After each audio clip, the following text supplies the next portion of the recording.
আসসালামু আলাইকুম everyone, welcome my blog rabbit agro. So বরাবরের মতো আমি ইমডি আসাদ হাজির হয়েছি নতুন একটি আপডেট ব্লগ নিয়ে। আজকে আমরা ফার্স্ট একসঙ্গে ইনকিউবেটরে এত ডিম দিচ্ছি। আজকে মূলত 500-এর মতো ডিম আমাদের ইনকিউবেটরে ফার্স্ট দেব। এর আগেও বেশ কয়েকবার ডিম দিলেও এত সংখ্যক ডিম কখনো দেওয়া হয় নাই। এবারই হচ্ছে ফার্স্ট আমরা 500 ডিম একসঙ্গে ইনকিউবেটরে দিচ্ছি আজকে। যদিও এর চাইতে বেশি ডিম আমরা দিতে পারতাম, মানে এরকম ডিম আমাদের হয়েছিল। আমরা অনেক ডিম হচ্ছে বীজ ডিম হিসেবে সেল করে দিছি। আর ভেবে দেখলাম যদি আমরা আরও কিছু ডিম জমাতে যাই, আরও কিছুদিন লাগলে আমাদের হচ্ছে ডিমগুলোর ভিতরে যে সাদা তরল অংশটা থাকে সেই অংশটা আস্তে আস্তে কিন্তু শুকাতে শুরু করে। সেটা আপনি ফ্রিজে রাখেন আর বাহিরে রাখেন, বাহিরে রাখলে মূলত ডিম নষ্ট হওয়ার সম্ভাবনা থাকে বা পচে যাওয়ার সম্ভাবনা থাকে গ্রীষ্মকালে। আর মূলত শীতকালে এতটা নষ্ট হওয়ার সম্ভাবনা না থাকলেও বেশি দিন মূলত বাহিরে ডিম রেখে সংরক্ষণ না করাটাই হচ্ছে সবচাইতে ভালো।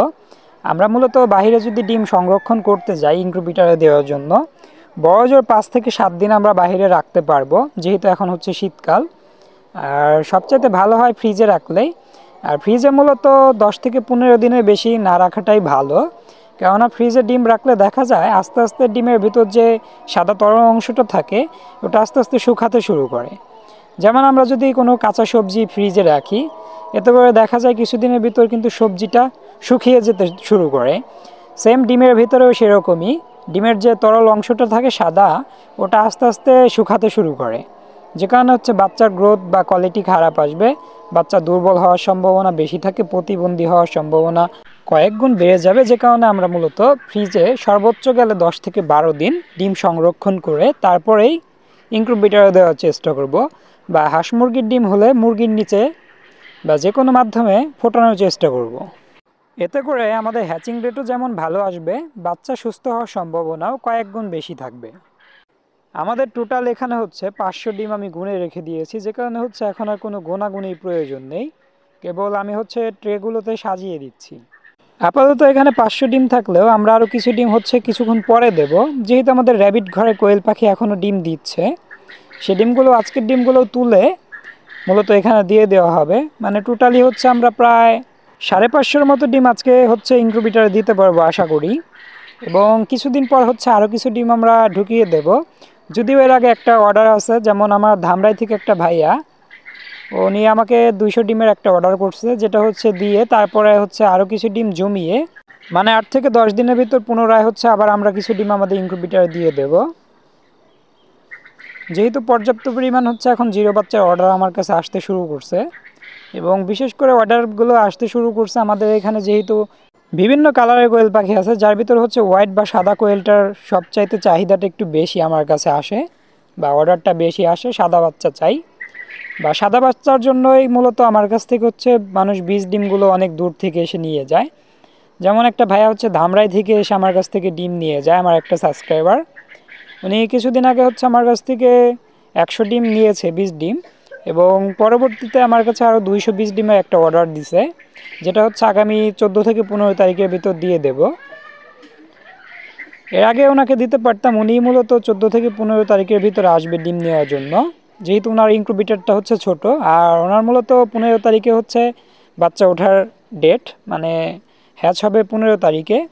ওই বাচ্চাগুলো মূলত ইনকিউবেটর থেকে বের করে পুনরায় আবার 200 ডিম ইনকিউবেটরে ঢুকিয়ে দেবে, যে কারণে মূলত উনি আসবে 14 থেকে 15 তারিখে। যাই হোক, আমরা এখন থেকে আরও 20 ডিম অর্ডার নিতে পারবো আশা করি, যেহেতু আমার ইনকিউবেটরে মোটামুটি ডিম বসানো হয়ে গেছে। এবং এর পাশাপাশি আরও কিছু ডিম আমি জমিয়ে ইনকিউবেটরে দিয়ে দেওয়ার চেষ্টা করব কিছুদিনের ভিতর, আর আপনাদের সঙ্গে শেয়ার করার চেষ্টা করব। এর পাশাপাশি আপনাদের একটু জানিয়ে দিতে চাই, আমার কাছে আসলে অনেকেই অনেক জায়গা থেকে কোয়েল পাখি বা কোয়েল পাখির বাচ্চা বা বীজ ডিম চায়। মূলত আমি মানিকগঞ্জের বাহিরে তেমন একটা দিতে পারি না। আর মানিকগঞ্জের বাহির থেকে যেমন ধামরাই থেকে 2-3টা ভাই পর্যন্ত আসছে আমার কাছে। ওনাদের মতো যদি আসতে পারেন বা আমাদের মানিকগঞ্জে যদি আপনারা আসা সম্ভব হয়, তাহলেই কেবল আমার কাছ থেকে পাখি বা বাচ্চা ডিম যেটাই বলেন আমরা দিতে পারবো ইনশাল্লাহ। সবাইকে মূলত ভালো কিছু দেওয়ার চেষ্টা করি সব সময়, এবং শেষ পর্যন্ত চেষ্টা করে যাব ইনশাল্লাহ। আর আগামী কয়েকদিনের ভিতর হচ্ছে আমাদের নতুন একটা ইনকিউবেটরের জন্য সেন্সর চলে আসবে, যেটা হচ্ছে হিউমিডিটি ফায়ার। হিউমিডিটি ফায়ার মূলত আমার এখানে হচ্ছে জলীয় বাষ্প, বা আর্দ্রতা তৈরি করার কাজে ব্যবহার করা হবে। আর্দ্রতাটা ঠিকঠাকভাবে মেনটেন না করতে পারলে কিন্তু হ্যাচিং রেট ভালো কোনোভাবেই পাওয়া সম্ভব না, যেটা আমি অনেকবার লক্ষ্য করে দেখেছি। যে কারণে এবার একটা হিউমিডিটি ফায়ার অর্ডার করে বসলাম দারাজে।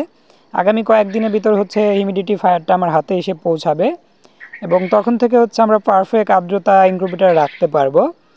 আর মূলত আমরা বাল্বের নিচে যে পানি দিয়ে হিউমিডিটি বা আর্দ্রতা তৈরি করি, এটা আসলে তেমন একটা ভালো সম্ভব হয় না, যে কারণে মূলত হিউমিডিটি ফায়ারের প্রয়োজন। আর এখানে যে বাচ্চাগুলো দেখা যাচ্ছে বিভিন্ন কালারের বাচ্চার কারণে মূলত এই বাচ্চাগুলো আমি রেখে দিয়েছিলাম 150 বাচ্চার ভিতর থেকে বাছাই করে।